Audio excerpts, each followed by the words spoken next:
శ్రీ మహాగణాధిపతయ నమః. మనం చాలాసార్లు ఏమనుకుంటామంటే, గతంలో ఈ పొరపాటు చేసాం, మళ్ళా అవకాశం వస్తే ఈ పొరపాటు చేయకుండా ఉందాం అని ఒకసారి అనుకుంటాం. అలాగే మనం గతంలో ఈ తప్పు చేశాము, ఈసారి కనుక అవకాశం వస్తే ఈ తప్పు చేయకుండా ఈ సరైన నిర్ణయం తీసుకుని మన జీవితాన్ని బ్రహ్మాండంగా ముందుకు తీసుకెళ్ళగలుగుతామని ఆశపడుతూ ఉంటాం. ఇట్లా ఏదైనా సరే గతంలో చేసినటువంటి తప్పులు కానీ, మన వల్ల జరిగిన ఇబ్బందులు కానీ, మనకు తెలియకుండా జరిగినవి కానీ, తెలిసి జరిగినవి కానీ ఏవైనా సరే ఒక ఇబ్బందికరమైన పరిస్థితులు, దాని ఫలితాలు చేసినప్పుడు తెలియవు గాని, చేసిన తర్వాత మనకి చాలా బలంగా దెబ్బ కొడుతూ కనపడుతూ ఉంటాయి.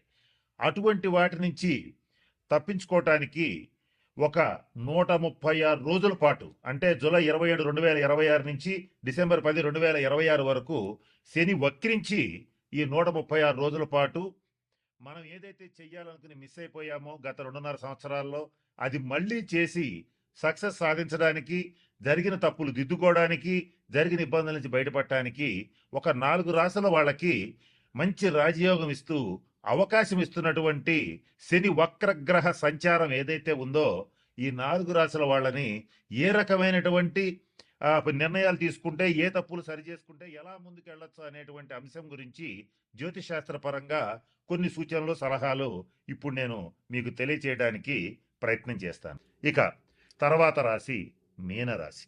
ఈ మీనరాశి వాళ్ళకి గతంలో ఒక సంవత్సరం, సంవత్సరంన్నర పాటు దుబారాగా డబ్బులు ఖర్చు అయిపోవటం, శారీరకంగా, మానసికంగా అలసిపోవటం, అలాగే ఏ పని చేసినా కూడా ఇక ఏం చేయలేము అనేటువంటి ఒక నిస్సత్తువ, నిస్సహాయత అవన్నీ వచ్చేసినాయి. అవి తిరిగి ప్రకోపించే ఛాన్స్ ఉన్నాయి. అంటే గతంలో ఏ కుంభంలో శని సంచారం మొదలైనప్పటి నుంచి వీళ్ళకి ఏలినాటి శని మొదలైంది. ఏలినాటి శని మొదలైనప్పుడు ఏ రకమైన లక్షణాలు వచ్చినాయో అవన్నీ కూడా వీళ్ళకి మరలా అవే రిపీట్ అవుతాయి. కొంచెం జాగ్రత్తగా గమనించుకోండి. కుంభంలో శని ఎప్పుడు వచ్చాడు అని అంటే దాదాపుగా ఒక 3 సంవత్సరాలు, సుమారు 3.5 సంవత్సరాల క్రితం వచ్చాడు. అప్పుడు ఏ రకమైన ఇబ్బందులు వచ్చినాయో మీనరాశి వాళ్ళకి, ఏ రకమైన ఖర్చులు వచ్చినాయో అవన్నీ మళ్ళీ తిరిగి వచ్చే ఛాన్స్ ఉంది. కాబట్టి గతంలో మీరేంటి అలాంటి ఇబ్బంది వచ్చినప్పుడు మీకు తోచిన నిర్ణయాలు మీరు తీసేసుకున్నారు. మేము ఏముంది మీకు చాలా చూశానులే అని చెప్పి ఏ నిర్ణయం పడితే ఆ నిర్ణయం తీసుకున్నారు. దానివల్ల చాలా మానసికంగా, శారీరకంగా ఇబ్బందులు పడటం, మానసికంగా కొంత డిప్రెషన్కి గురవటం, అలాగే ఆర్థికంగా ఇబ్బందులు పడటం, డబ్బులు నష్టపోవటం, రుణాలు చేసే పరిస్థితి ఉండటం, తీవ్రంగా అప్పులు చేయటం, ఇలాంటివన్నీ జరిగినాయి. మళ్ళీ అటువంటి సిచ్యుయేషన్సే మళ్ళీ రిపీట్ అవుతాయి. కాబట్టి ఖచ్చితంగా మీనరాశి వాళ్ళు రెమెడీస్ పాటించి తీరాలి.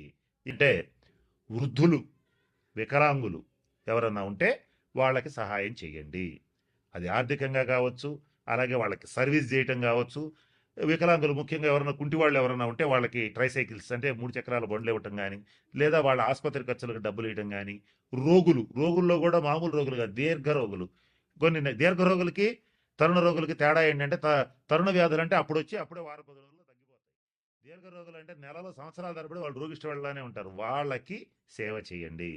ఇంకా కుదిరితే ఈ 6 రాసుల వాళ్ళు ఎవరైనా రక్తదానం చేసే అలవాటు ఉంటే చెయ్యండి, అది మీకు మంచిది. ఇక ఇంకా ఎవరైనా సరే ఈ 6 రాసుల్లో శనీశ్వరుడికి సంబంధించి మంచి ఫలితాలు పొందాలంటే ప్రభుత్వ ఆసుపత్రులకు వెళ్ళి అక్కడ ఉన్నటువంటి రోగులకి కావాల్సిన మెడిసిన్స్ ఇప్పించడం కానీ, ఏదైనా పళ్ళు ఇవ్వటం కానీ అవకాశం ఉంటే చేయండి.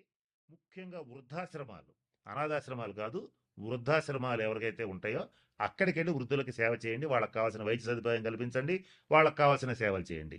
శని గ్రహం అనేటువంటిది వృద్ధుల్ని సూచిస్తుంది, నల్లటి వాళ్ళని సూచిస్తుంది, కుంటి వాళ్ళని సూచిస్తుంది. అలాగే నలుపుకి సంబంధించినటువంటి విషయాలు, నూనెలకు సంబంధించిన విషయాలు, పత్తికి సంబంధించిన విషయాలు సూచిస్తుంది.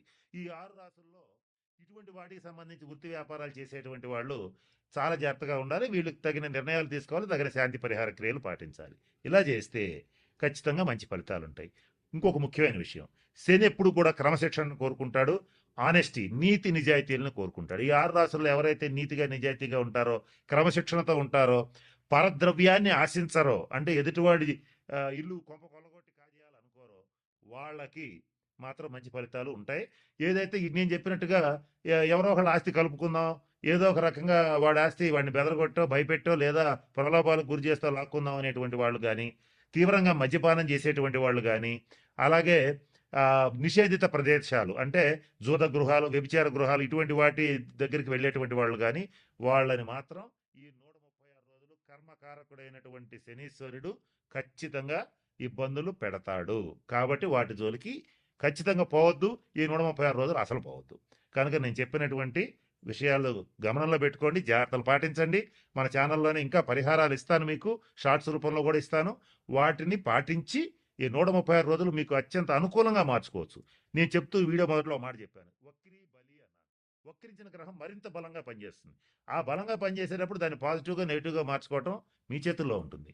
కాబట్టి నేను చెప్పిన అన్ని సూచనలు పాటించి అందరూ 12 రాసుల వాళ్ళు శనీశ్వరుడి యొక్క శుభ ఫలితాలు పొందాలని మనస్ఫూర్తిగా ఆశిస్తూ ఆ పరమేశ్వరుడిని ప్రార్థిస్తూ సెలవు తీసుకుంటున్నాను. స్వస్తి.